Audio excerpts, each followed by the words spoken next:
నాకు ఇష్టమైన వస్తువు ఏమైనా ఇవ్వాలా, మంచి బట్టలు ఇవ్వాలా, మంచి సుగంధి ద్రవ్యాలు ఇవ్వాలా, అత్తరు ఇవ్వాలా, స్ప్రే ఇవ్వాలా, ఏమైనా సెంట్ ఇవ్వాలా.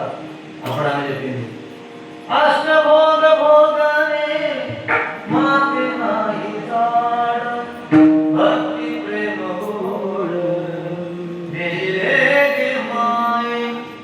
నాకేమద్దు, అష్టభోగాలు వద్దు, నేను భక్తి ప్రేమే అది నాకే తీరు. సరే, ఇంత పిచ్చితనం మీరు ఎందుకు కుదిరింది? అదే ఇంత పిచ్చితనం మీరు ఎందుకు కుదిరింది? ఈ అంత పిచ్చితనం ఎందుకు వచ్చేసి తప్పని చెప్పింది. మా పరకుమారుడు నా కారణము ఇంకా శ్రీకృష్ణ పరమాత్మ ఐక్యమైపోయారు. ఇది విడిది అనదా కాజీ చేలావేగా ఏమి చేసినా ఇప్పుడు నా ప్రాణం శ్రీకృష్ణ పరమాత్మ నామంతో ముడి వేసింది ఉంది.